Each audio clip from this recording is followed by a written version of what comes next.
Doy gracias a Dios por la vida de cada uno de ustedes. Doy la bienvenida a las personas nuevas que nos acompañan en esta reunión, que se sientan a gusto. Y yo quiero añadir un poquito más de lo que estaba hablando Erika acerca de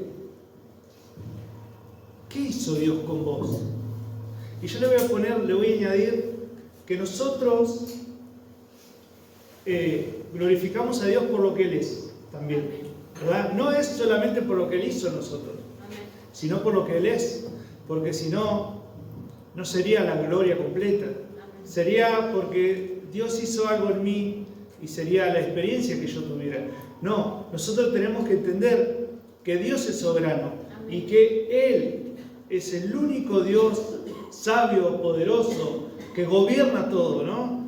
Y nosotros debemos entenderlo, tanto nosotros como aquel que no conoce a Dios, tiene que entender quién es Dios, qué es lo que Él hizo, qué es lo que Él hace y lo que va a hacer también, ¿no? A lo largo de toda la historia.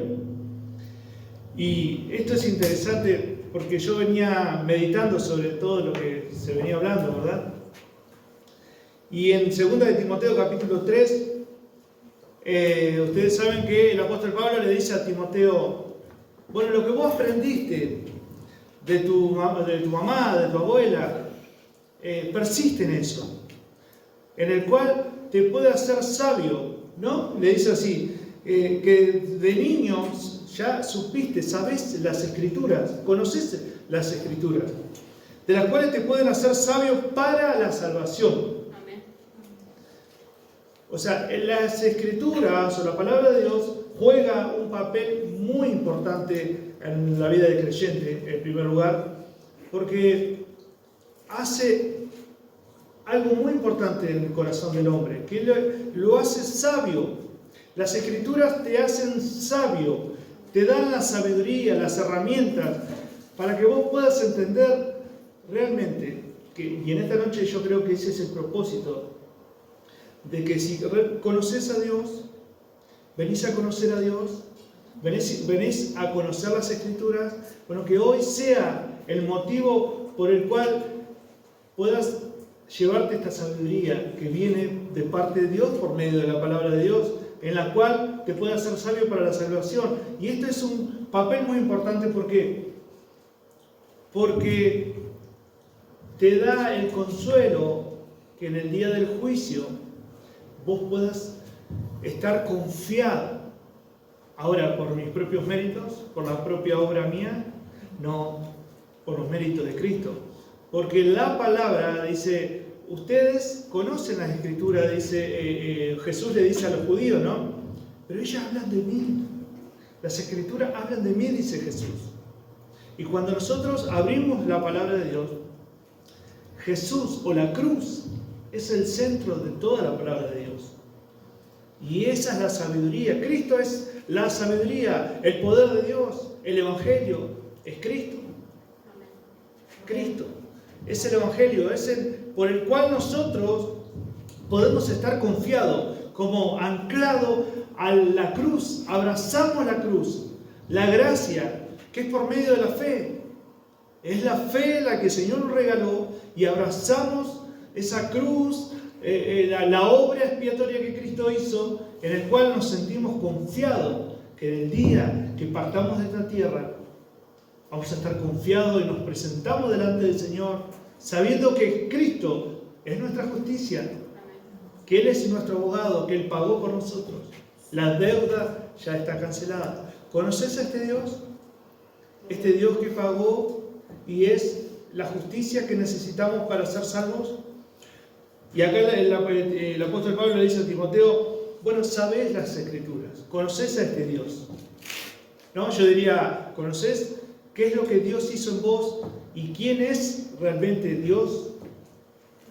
Y que te hace sabio. ¿Para qué? Para ser salvo. ¿Por qué? Por la fe en Cristo Jesús. ¿Qué es en Cristo Jesús? Toda la escritura es inspirada por Dios. Vamos entendiendo lo que le estoy diciendo. Bueno, ¿cuál es lo que el apóstol Pablo decía que sabía Timoteo? Bueno, toda la Escritura es inspirada por Dios, que es útil para enseñar, para redarguir, para corregir, para instruir en justicia, a fin de que el hombre de Dios, a fin de que aquellos que conocen la palabra de Dios, aquellos que conocen lo que Cristo hizo en su vida, ¿no?, sea preparado enteramente, completo en Cristo Jesús, plenamente en Cristo Jesús, para toda buena obra, para lo que el Señor nos llamó a nosotros en cuanto a cuando obtenemos la fe, somos obedientes. Ahora digamos, de alguna forma nos impulsa, la fe nos impulsa a ser obedientes. La obediencia es lo que nos impulsa a conocer la palabra de Dios, a tener herramientas y predicar el Evangelio. Bueno, estamos en Romanos capítulo 1, comenzamos con el libro de los Romanos capítulo 1, y bueno, creo que quedamos en la persona de Jesucristo, cuando el apóstol Pablo, bueno, él comienza a enseñar que él es siervo de Jesucristo. ¿Recuerdan ustedes? La palabra siervo significa doulos, que es esclavo de Jesucristo. Y él fue llamado, bueno, eso es todo lo mismo, ¿verdad? ¿Se acuerdan ustedes, no? ¿Recuerdan? Llamado a ser apóstol, apartado para el Evangelio de Dios. Bueno, que todo eso que dice que él ha prometido antes, en el versículo 2, antes por sus profetas en las Sagradas Escrituras. También fuimos al Antiguo Testamento a ver las promesas que había y que nos llevaban a que realmente Cristo estaba ya destinado por medio de las Escrituras, por medio de los profetas, ya estaba profetizado, estaba anunciado lo que iba a ser el Mesías, ¿verdad? El Hijo del Dios viviente, lo que iba a ser en el Nuevo Testamento, en la llegada de Jesucristo. Por las Sagradas Escrituras. La palabra de Dios nos enseña lo que realmente la bondad de Dios y cómo Dios preparó a su Hijo, cómo preparó todo a lo largo de la historia para que nosotros podamos gozarnos y tener, como bien valga la redundancia, ¿no?, la justicia de Cristo en nuestras vidas. Nosotros dice que somos guardados bajo el poder de Dios. El Señor nos guarda y Él es nuestra justicia. Recuerden ustedes que nuestra naturaleza es pecaminosa. No hay forma. El Señor le dice en Juan, en el libro de Juan, capítulo 14, Felipe le dice, bueno, no sabemos a dónde va, perdón, Tomás, no sabemos a dónde vas, le dice Tomás. Y el Señor le dice, bueno, yo soy el camino, la verdad y la vida, le dice Jesús, ¿verdad? Nadie va al Padre si no es por mí. Ahí le estaba dando el camino. Jesús es el camino, por el cual nosotros tenemos acceso a Dios y tenemos un camino por el cual seguir. Jesús, ese es el que está en las Escrituras, por el cual nosotros tenemos el camino en las Escrituras. Y ahí podemos ser guiados, ¿no? El Salmo 105, Salmo 119, versículo 105, si no me equivoco, donde el Señor, la palabra nos enseña que es lumbrera, es luz, lámpara a nuestros pies, la palabra de Dios, y lumbrera a nuestro camino. Nos va guiando a través de todas las Escrituras cómo el Señor prepara el camino por medio de Jesucristo. Dios prepara el camino por medio de Jesucristo para tener acceso al Padre, al cielo. Y qué importante entender eso, ¿no? Y Tomás, y hoy vamos a aprender algo nuevo. ¿Está dispuesto a conocer a este Dios maravilloso? A este Dios que nos da por medio de su gracia, por medio de su bondad, por medio de su misericordia, acceso al cielo, y que vamos a estar seguros en el día del juicio por medio de su Hijo, por los méritos de su Hijo, por la obra que Él hizo en la cruz del Calvario. Todo se centra en el Hijo. Todo se centra en lo que Él hizo. Pero ahora vamos a ver más amplio, vamos a tener un panorama más amplio de por qué Romanos nos muestra un panorama. En primer lugar, acá hay una tesis importante, hay dos tesis, pero una tesis importante que es la obra y la persona de Jesucristo. Nos enseña. ¿Quién es Jesucristo? Bueno, vamos a ver el Evangelio de Jesucristo. Nos dice la palabra de Dios. En primer lugar, empieza hablando acerca de su Hijo, nuestro Señor Jesucristo, que era el linaje de David según la carne. Ahí nos estamos viendo cómo Jesús o Dios se hizo carne y vino a esta tierra y se hizo carne. ¿Por qué? Porque fue de la descendencia de David, viene del linaje de David por medio de las Escrituras, como los profetas anunciaron cómo iba a llegar por medio de una virgen, bueno, toda esa secuencia que pasó por medio de la palabra de Dios. Y ahora viene algo extraordinario, una declaración que la palabra de Dios nos enseña, algo extraordinario, hermano. Y quiero que escuche bien, porque esto todo depende de lo que Pablo también le dijo a Timoteo: supiste las Escrituras, la cual te pueden hacer sabio para la salvación en el día que partas de esta tierra. Y escuche bien, que fue declarado Hijo de Dios con poder, según el Espíritu de santidad, por la resurrección de entre los muertos. ¿De quién habla el Evangelio? El Evangelio habla de su Hijo Jesucristo. Cristo tiene dos naturalezas. Se hizo hombre y que también es Dios. Esto es importante que entendamos. Cristo a su deidad añadió humanidad. ¿Sí? ¿Se entiende? Cristo, siendo Dios, añadió, la segunda persona de la Trinidad, añadió la humanidad. Cuando vino a la tierra, cuando se hizo hombre, nunca dejó de ser Dios. Fue 100% Dios y 100% hombre. Algo extraordinario, algo que nuestra mente no lo puede entender realmente, ¿no? Es extraordinario. Es la reencarnación de Dios. La naturaleza humana y divina fue declarado Hijo de Dios con poder según el Espíritu de santidad por la resurrección de entre los muertos. Y ahora vamos a mostrar por medio de las Escrituras esta verdad absoluta. Juan capítulo 1:1 dice que el Verbo, vamos a Juan capítulo 1, y acá nos vamos a detener para aprender bien sobre esta verdad absoluta.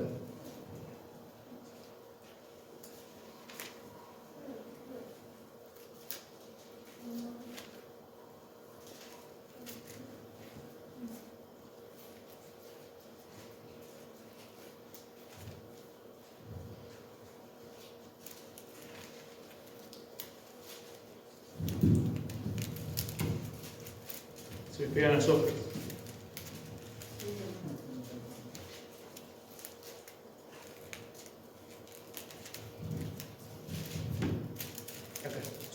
Bueno, llegamos a Juan. Dice: en el principio era el Verbo, y el Verbo era con Dios, y el Verbo era Dios, dice acá. Pero en realidad la palabra sería: el Verbo es Dios, porque Él sigue siendo Dios, ¿verdad? Sí. En el principio era el Verbo, y el Verbo era con Dios, y el Verbo era Dios. Este era en el principio con Dios. Todas las cosas por Él fueron hechas, y sin Él nada de lo que ha sido fue hecho. En Él estaba la vida, y la vida era la luz de los hombres. Bueno, el Verbo, que es el Logos, la palabra, tiene nombre. Se llama Jesús. Jesús, dice la palabra, y el Verbo fue hecho carne. El Verbo fue hecho carne. y habitó entre nosotros y vimos su gloria, como del unigénito del Padre, lleno de gracia y de verdad. ¿A dónde vemos eso? En el versículo 14, que dice, y aquel verbo, con lo que venimos leyendo, ¿verdad? En el principio era el verbo, y el verbo era con Dios, y el verbo era Dios, o es Dios. Y en el 14 dice, y aquel verbo fue hecho carne. ¿Cómo es su nombre? Jesús, la palabra, el logos, la acción, el verbo. Dice que fue hecho carne, o sea, Jesús se hizo carne. Bien, dice, y habitó entre nosotros y vimos su gloria, gloria como del unigénito Padre y lleno de gracia y de verdad. En Colosenses capítulo 2, versos 9 también nos enseña acerca de que Él dice que en Él, en Jesús, habita corporalmente toda la deidad de la plenitud de Dios. En Cristo habita toda la plenitud de Dios, o sea, la esencia de Dios. Nosotros creemos que en un Dios, en un solo Dios, en esencia, Padre, Hijo y Espíritu Santo. Dios Padre, Dios Hijo y Dios Espíritu Santo. ¿Estamos de acuerdo? Bien. Ahora, un solo Dios en esencia. La misma gloria del Padre, la misma gloria del Hijo y la misma gloria del Espíritu Santo. Los tres son un solo Dios, en esencia, en gloria, pero son trinos en persona. ¿Qué quiero decir con esto? Cada uno cumple su función, ¿no? El Padre redime, el Hijo es el que... no me acuerdo la palabra cómo es.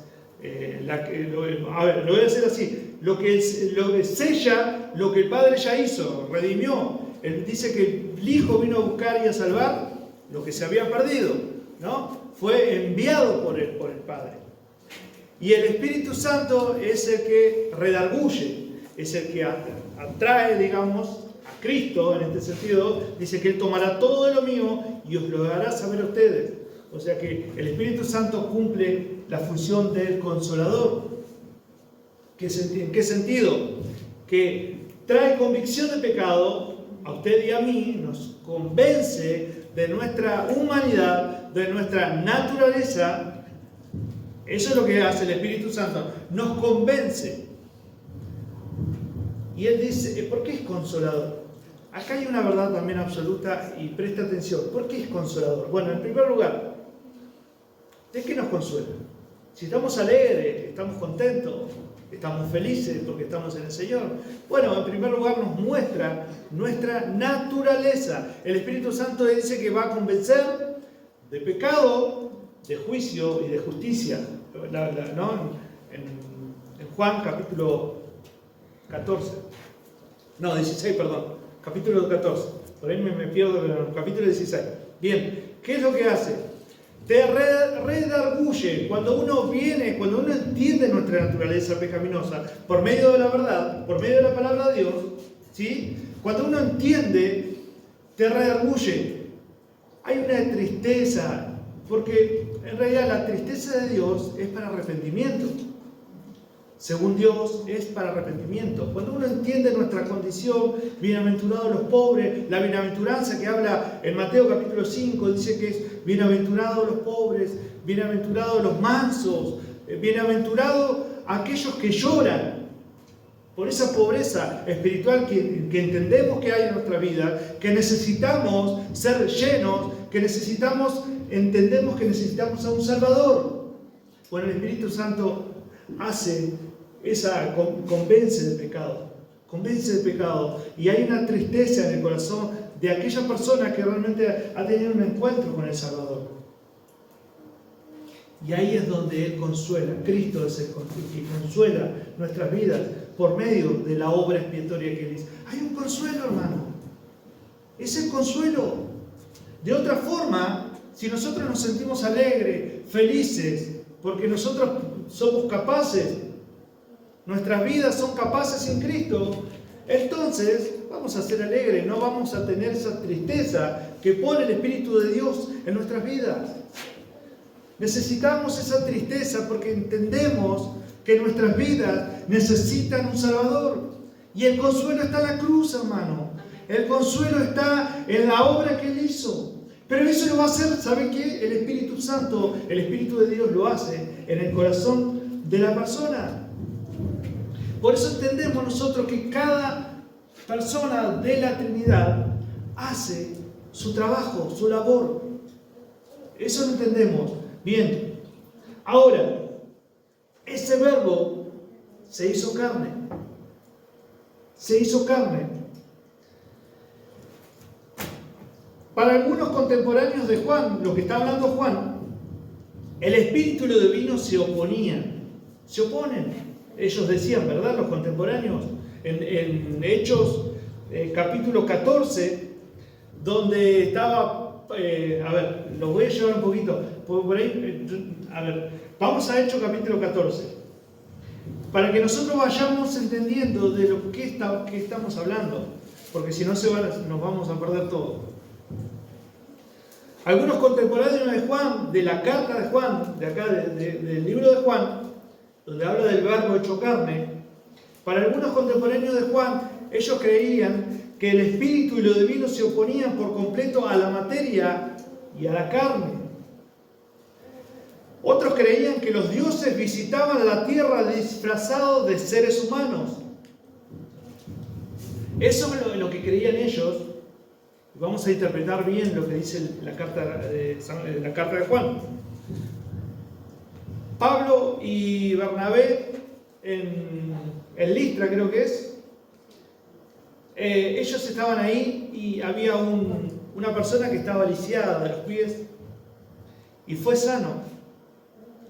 Y ellos creían que se habían visitado los dioses, que habían visitado ese lugar y bueno, Hechos capítulo 14, versículo 11, léelo, ¿crees? Entonces la gente, visto lo que Pablo había hecho, alzó la voz, diciendo en lengua licaónica: dioses bajo la semejanza de hombres han descendido a nosotros. ¿Vieron? Como que los dioses a semejanza de hombre, como era Pablo y Bernabé, dice, descendieron, bajaron sobre nosotros. Ese es el entendimiento que ellos tenían. Por eso vamos más o menos para entender lo que dice Juan. Vamos a ver. Otros creían que dioses visitaban la tierra, bueno, disfrazados de seres humanos, pero acá, lo que dice Juan, el verbo eterno de Dios no solo tenía la apariencia de ser humano, sino que realmente se hizo carne. No era solamente la apariencia, Él se hizo carne. Afirma que Cristo se hizo carne, que el verbo se hizo carne. Él asumió una naturaleza humana y genuina, como usted y como yo. Él era 100% humano, por eso padeció, tuvo hambre, después tuvo sed, sueño, bueno, y podemos ver ahí todas las necesidades como un ser humano. Si bien también Él no desplegó todos los atributos que Él tenía, no lo desplegó todo, pero cuando caminó sobre el mar, cuando paró los vientos, hizo bonanza, lo que hizo en el mar, ¿no? Y después podemos ver la transfiguración también en el monte, cuando llegó a Juan, a Jacobo y a Pedro, en el capítulo 17 de Mateo. Él se transfiguró. Es extraordinario esto.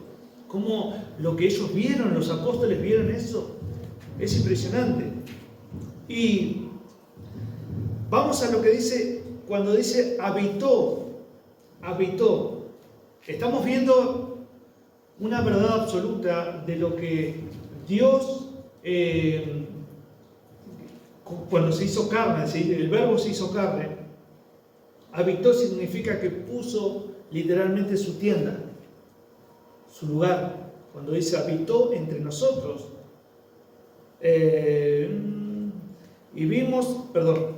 y habitó entre nosotros y vivimos su gloria. Gloria como del unigénito del Padre. Dice que habitó entre nosotros, dice Juan. Bueno, significa que puso su tienda. Esto no solo significa la naturaleza temporal de Jesucristo, digamos de la estadía terrenal de Jesús, sino que también lo hace recordando en el Antiguo Testamento el tabernáculo. ¿Se acuerdan ustedes cuando el pueblo de Israel tenía el tabernáculo y la gloria del Señor, una nube y la gloria del Señor descendía sobre el tabernáculo? Bueno, esa gloria, de esa misma gloria, está hablando Juan. Pero dice, habitó entre nosotros. ¿Quién? El Verbo que se hizo carne y habitó entre nosotros. Y vimos su gloria, como la gloria del unigénito, como la gloria de Jesucristo. Impresionante, impresionante. Este es el Dios que nosotros conocemos. ¿Recuerdan ustedes ahí en Éxodo capítulo 40, versículos 34 y 35?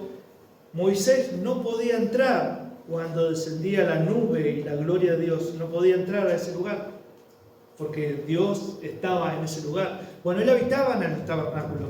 Dios siempre se quiso acercar al hombre, pero por la misma naturaleza pecaminosa del hombre, Dios no puede habitar con el hombre por su santidad.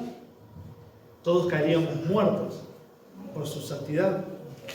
Pero Dios dice que puso su tabernáculo ahí, en medio de su pueblo Israel, y ahí descendía y habitaba en eso, en Éxodo capítulo 40, versos 34 y 35.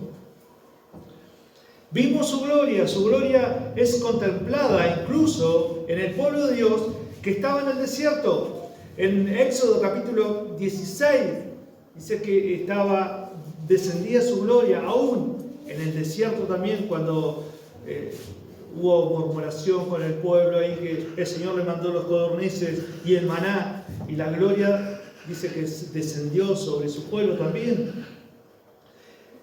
En el capítulo 33 también, en el versículo 18, la gloria del Señor dice, Señor, te ruego, le dice Moisés, te ruego, quiero ver tu gloria.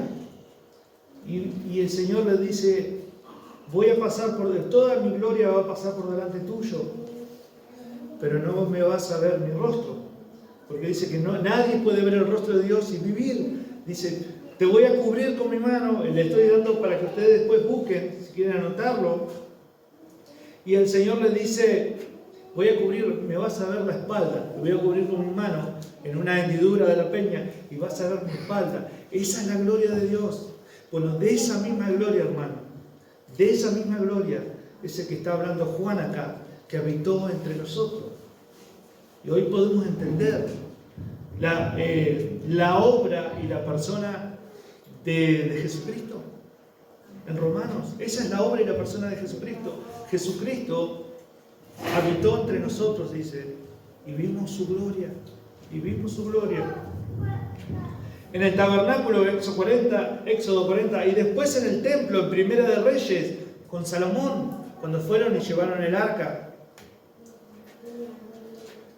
Primera de Reyes, capítulo 8, versos del 1 al 11. Ahí también dice que descendió la gloria del Señor. Cuando salieron los sacerdotes, después no podían entrar a causa de la gloria. ¿Se va entendiendo? Bueno, ese es el Dios maravilloso que nosotros conocemos. ¿Conoces a este Dios? ¿Conoces a este Dios que se manifestó en carne? O sea, se hizo carne. El Verbo se hizo carne y habitó entre nosotros y vimos su gloria, como la gloria del unigénito, dice Juan. Ellos vieron la gloria del Señor, cuando en la transfiguración vieron la gloria del Señor. Ocular, tuvieron la gracia, digamos, o el privilegio de ver la gloria de Dios en vivo y en directo, como diríamos nosotros hoy, ¿no? En vivo y en directo. Podría ser una referencia también a la transfiguración. Mateo capítulo 17, versos 1 al 5. La gloria se afirma de forma suprema solo a Dios. Quiero comparar, porque muchas veces dicen, no, Dios solamente se lleva toda la gloria.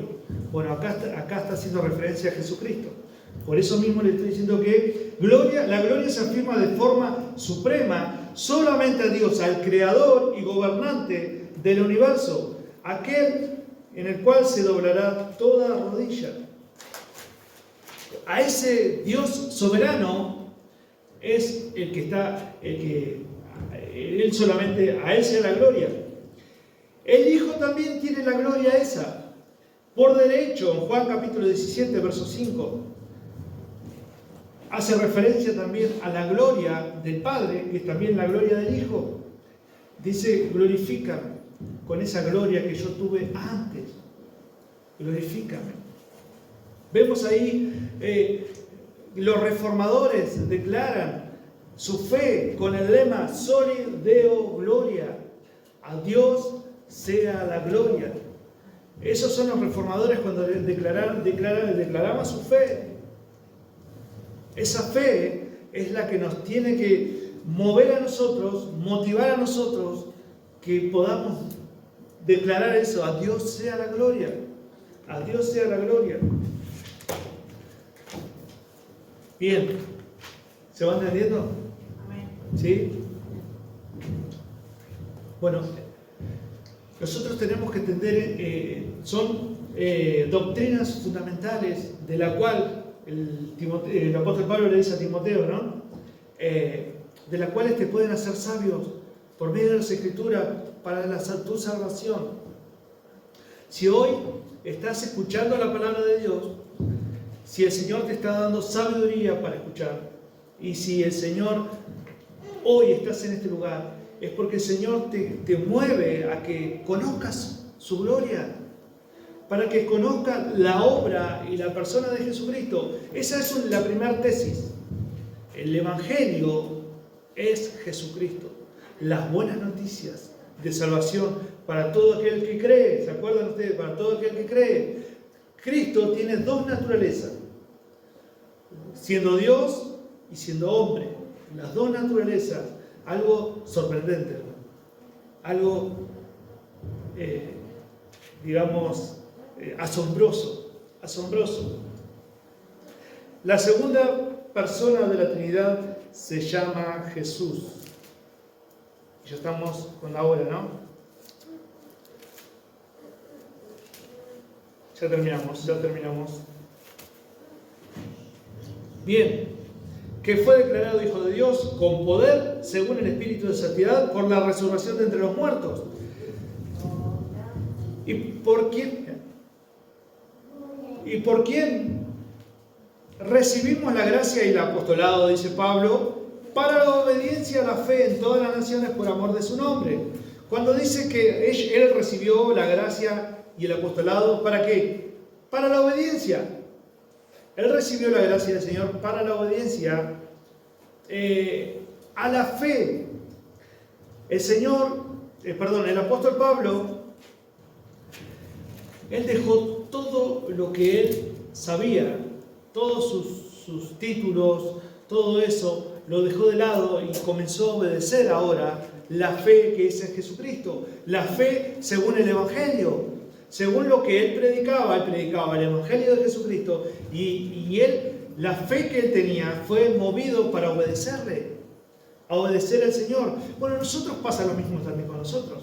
Nosotros, el Señor nos regala la fe y tenemos que ser movidos a obedecer el Evangelio.